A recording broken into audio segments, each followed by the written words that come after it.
Sahabat setia Gowor yang dikasihi Tuhan, Shalom. Hari ini adalah Selasa, 1 November 2022. Kita memasuki bulan November, bulan penuh syukur dan penuh berkat untuk kita. Hari ini kita merayakan Hari Raya Semua Orang Kudus atau All Saints Day. Gereja menghormati para santo, santa, dan martir. Ajaran ini diwariskan sejak abad kedua oleh Santo Cyrillus dari Yerusalem yang mengatakan demikian. Kami menyebut mereka yang telah wafat, pertama-tama para patriark, para nabi, para martir. Melalui doa-doa dan permohonan mereka, Tuhan akan menerima permohonan kita. Orang kudus menjadi pembawa dan perantara doa kita di hadapan Tuhan. Paus Gregorius ketiga menetapkan Hari Raya Orang Kudus diperingati setiap tanggal 1 November. Hari ini kita akan bersama-sama merenungkan firman Tuhan yang diambil dari Injil Matius 5 ayat 1 sampai dengan 12a. Mari kita siapkan hati kita. Haleluya, haleluya, haleluya.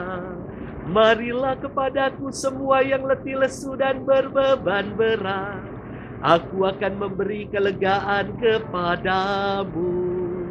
Haleluya, haleluya, haleluya. Tuhan bersamamu dan bersama rohmu. Inilah Injil suci menurut Matius. Dimuliakanlah Tuhan. Sekali peristiwa ketika melihat banyak orang yang datang, Yesus mendaki lereng sebuah bukit. Setelah ia duduk, datanglah murid-muridnya. Lalu Yesus berbicara dan mengajar mereka, katanya, berbahagialah orang yang miskin di hadapan Allah, karena merekalah yang punya kerajaan surga. Berbahagialah orang yang berduka cita, karena mereka akan dihibur. Berbahagialah orang yang lemah lembut, karena mereka akan memiliki bumi. Berbahagialah orang yang lapar dan haus akan kebenaran, karena mereka akan dipuaskan. Berbahagialah orang yang murah hati, karena mereka akan beroleh kemurahan. Berbahagialah orang yang suci hatinya, karena mereka akan melihat Allah. Berbahagialah orang yang membawa damai, karena mereka akan disebut anak-anak Allah. Berbahagialah orang yang dianiaya demi kebenaran, karena merekalah yang mempunyai kerajaan surga. Berbahagialah kamu jika demi aku kamu dicela dan dianiaya, dan kepadamu difitnahkan segala yang jahat. Bersukacitalah dan bergembiralah, karena besarlah ganjaranmu di surga. Demikianlah sabda Tuhan. Terpujilah Kristus. Sahabat setia Gowor yang dikasihi Tuhan, Shalom. Ketika kita dibaptis, kita disematkan nama-nama orang kudus di dalam nama kita. Bukan untuk sekedar keren-kerenan atau gagah-gagahan, namun supaya pribadi orang kudus tersebut menjadi pelindung dalam hidup kita. Dan kita senantiasa diarahkan untuk meneladani kekudusan hidup mereka. Apakah saudara-saudari tahu arti nama dan riwayat orang kudus yang menjadi nama baptis saudara-saudari? Nama baptis saya adalah Santo Kristoforus. Artinya yang membawa dan menggendong Yesus. Makanya badan saya ini besar seperti Kristoforus, supaya kuat untuk menggendong Yesus. Santo Kristoforus juga adalah santo pelindung para peziarah. Makanya saya suka berziarah.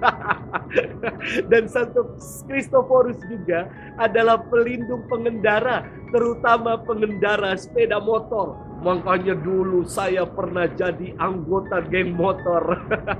Sahabat setia Gowor yang dikasihi Tuhan. Dalam bacaan pertama hari ini sangat menarik sekali untuk kita renungkan.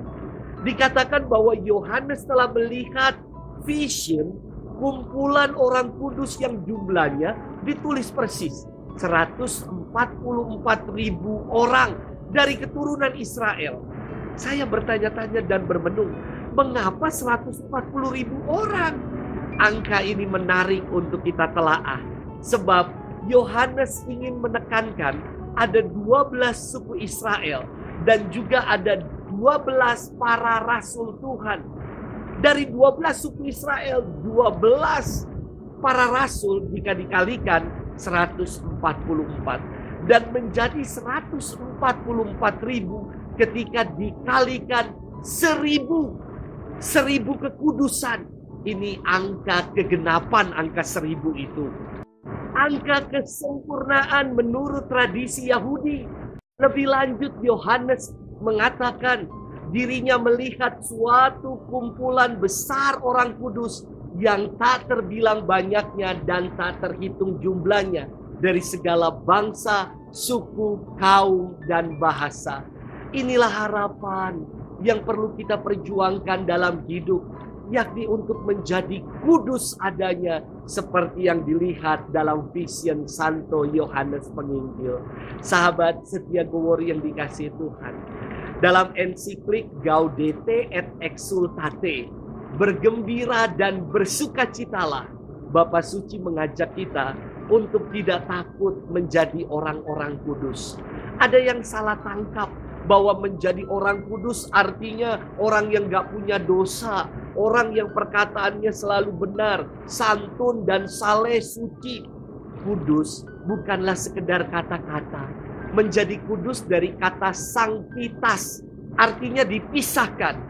Dipisahkan dari dunia ini untuk mengarahkan hidup sepenuhnya bagi Allah. Pribadi yang terarah pada Allah adalah pribadi yang bahagia. Sebagaimana sabda bahagia yang kita dengar dalam bacaan Injil hari ini. Sudahkah dalam hidup ini kita mengarahkan diri kita, mengarahkan hidup kita sepenuhnya pada Allah? Selamat bermenung dan Tuhan memberkati kita selalu dalam nama Bapa dan Putra dan Roh Kudus. Amin.